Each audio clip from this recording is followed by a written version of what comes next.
Hello everyone.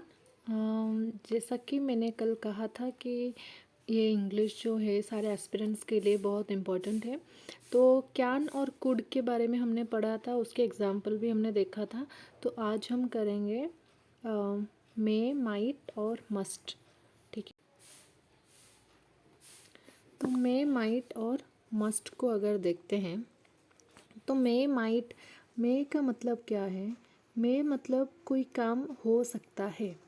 मतलब मैं जो है इसका मतलब है संभावना। संभावना ऐसे जैसे मतलब पूछते हैं, ठीक है। संभावना मतलब पॉसिबिलिटी, जहाँ पे अनिश्चितता है उसको बोलते हैं कि मैं। तो मैं का प्रयोग अनिश्चितता के भाव को व्यक्त करने के लिए किया जाता है। मैं मतलब हो सकता है, हो नहीं भी सकता है। मतलब जो श्योरिटी नहीं है, जो 100% श्योर नहीं है, तो वो है मैं। ठीक है। It may rain tonight मतलब आज रात को बारिश हो सकती है। हो सकती है मतलब ये संभावना की बात करती है। तो ये हमारा रूल नंबर 1 है। ठीक है। और आप ना कॉपी पेन बैठ के लिखिए इसको। अगर नहीं लिखोगे, खुद को एग्जाम्पल नहीं समझाओगे तो वो नहीं हो सकता, राइट। तो रूल नंबर 2 क्या बोलता है कि मैं प्रयोग होता है इच्छा व्यक्त करने के लिए, मतलब आपके इंटरेस्ट पे। जैसे कि मे यू लिव लॉन्ग, मतलब एक पॉजिटिव सेंस में ऐसे कहते हैं मे यू लिव लॉन्ग, मतलब आप लॉन्ग, आपको उम्र लगे। ठीक है। मे यू लिव लॉन्ग, आपको बहुत उम्र लगे, जैसे बोलते हैं ना मे यू लिव लॉन्ग। तो ये हो गई, मतलब आप एक विश कर रहे हैं अच्छा सा। तो ये हो गई रूल नंबर 2। रूल नंबर 3 क्या होती है? देखिए फ्रेंड्स, इंग्लिश बहुत इजी है।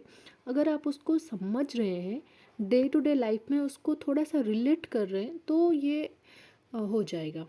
ठीक है। तो जैसे हम बर्थडे में कैसे विश करते हैं, मे your all wishes come true.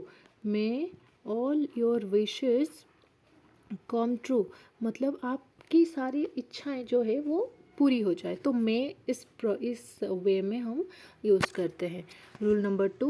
Then rule number 3 बताता है, यदि प्रिंसिपल कॉज है, प्रेजेंट टेंस में होता है, तो subordinate clause that so that, in order that से पर्पस को लेके यूज़ होता है।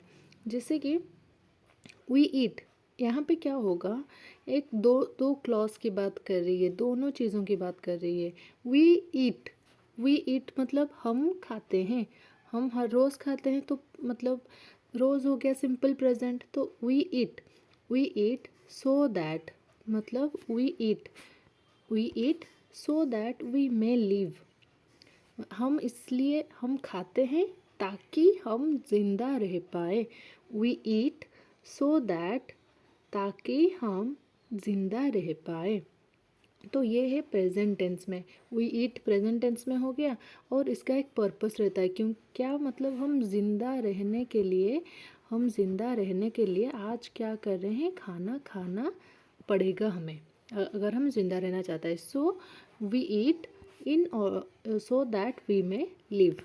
Okay, rule number 3। Then rule number 4 क्या कहता है, माइट का प्रयोग लेस पॉसिबिलिटी। अभी वो हो गई मे की बात, अभी माइट। माइट क्या कब होती है यूज़, कि जहाँ पे लेस पॉसिबिलिटी मतलब कम पॉसिबिलिटी होती है, वहाँ पे माइट यूज़ होता है।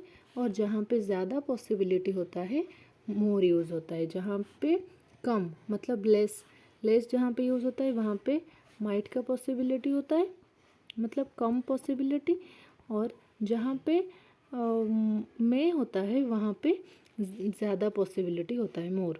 ठीक है। एग्जाम्पल हम देखते हैं, he might pass the exam, he might pass the exam but seeing his intelligence I do not have much hope.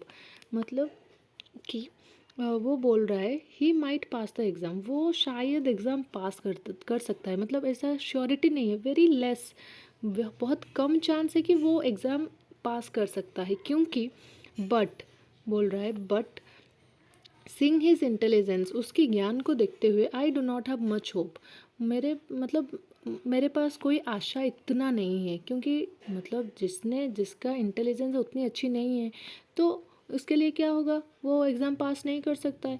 तो मतलब बहुत कम चांस है, जहाँ पे कम चांस की बात होती है वहाँ पे माइट यूज़ होती है। तो ही might pass the exam but seeing his intelligence, उसको इंटेलिजेंस को, उसको बुद्धिता, उसको ज्ञान को देखते हुए मुझे लगता है, आई डोंट नो मच, मुझे लगता है वो नहीं कर पाएगा। मेरे मतलब मैं इतना आशावादी नहीं हूँ। ठीक है, ये हो गई माइट में। तो आपको बस याद रखना है, जहाँ पे माइट लग रहा है वहाँ पे लेस पॉसिबिलिटी, बहुत कम चांस, और जहाँ पे मे हो रहा है वहाँ पे चांसेस है। ठीक है। तो अभी नेक्स्ट देखते हैं रूल 5 क्या होती है। अगर संभावना बहुत अधिक हो तो मस्ट का प्रयोग करें। संभावना बहुत, पॉसिबिलिटी अगर ज़्यादा है, एकदम मतलब एकदम से ज़्यादा 100% है, तो वो वहाँ पे must, like he stays in 5 star hotel and travels by flight, he must be very rich. वो मतलब यहाँ पे निश्चिंत होने के लिए हमें उसकी पहली जो क्लॉज है उसको पढ़ना पड़ेगा। He stays in 5 star hotel and travels by flight, वो 5 स्टार होटल में रहता है और फ्लाइट में जाता है, ये एरोप्लेन हो गई। तो ये 5 स्टार होटल में रहता है और फ्लाइट में जाता है। इसका मतलब उसके पास पैसा ही होगा, ज़्यादा पैसे होंगे, he must be very rich, निश्चिंत, राइट। वो ये सारा कुछ कर रहा है। ठीक है, अगर मैं अभी हेलीकॉप्टर में जा रही हूँ that means I must be very rich, I have that much money, मेरे पास उतना पैसा है, इसीलिए तो मैं जा रही हूँ ना फ्लाइट पे।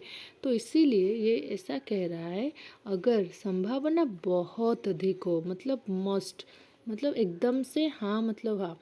ठीक है, जैसे भी कोई एग्जांपल ऐसे ले लो, शी हैज़ अ कार, मतलब शी हैज़ अ कार, वो लड़की के पास एक कार है, इसका मतलब she must be very rich, वो मतलब रिच हो सकती है, मतलब होने की बहुत चांस है, क्योंकि इसीलिए तो उसके पास कार है ना, राइट। तो नेक्स्ट हम देखते हैं क्या रूल है। मे का प्रयोग होता है निवेदन करने के लिए, रिक्वेस्ट करने के लिए। मे आई कम इन सर, आप बाहर खड़े हो, अंदर जाने के लिए आप पूछोगे मे आई कम इन सर, क्या मैं अंदर आ सकता हूँ। तो ये हो गया हमारा निवेदन प्रकाश करने के लिए, रिक्वेस्ट करने के लिए। फिर मे एवं माइट के साथ पॉसिबली एवं लाइकली का प्रयोग ना करें। तो माइट के साथ पॉसिबली और लाइकली का यूज़ नहीं होता है। जैसे कि वी में पॉसिबली कम टुमारो, मे भी लग रहा है, पॉसिबली भी लग रहा है, ऐसा सेंटेंस एकदम फॉल्ट है, right.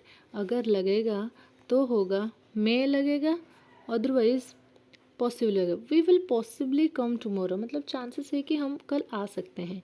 We may come tomorrow, chances है कि हम कल आ सकते हैं। मे एक सेंटेंस, पॉसिबली और एक सेंटेंस, दोनों में मे और पॉसिबल कभी नहीं हो सकता। एक ही सेंटेंस में मे भी लगेगा, पॉसिबल लगेगा, नहीं हो सकता, वो रॉन्ग हो जाएगा। एक ही सेंटेंस में मे लगेगा और दूसरे कोई सेंटेंस में पॉसिबिलिटी लगेगी, पॉसिबली लगेगी, एक सेंटेंस में नहीं होगा, उसको लिख लेना अपने कॉपी पे। तो ये हो गई मे और माइट की। ठीक है, तो अभी नेक्स्ट वीडियो में हम शाल और विल की बात करेंगे। Thank you for watching this video. I hope आप लोगों को समझ आया होगा, और इस चैनल के सिर्फ पर्पस है आप लोगों को इंग्लिश को कैसे ईजी किया जाए। So thank you everyone, please subscribe and like this video. Thank you.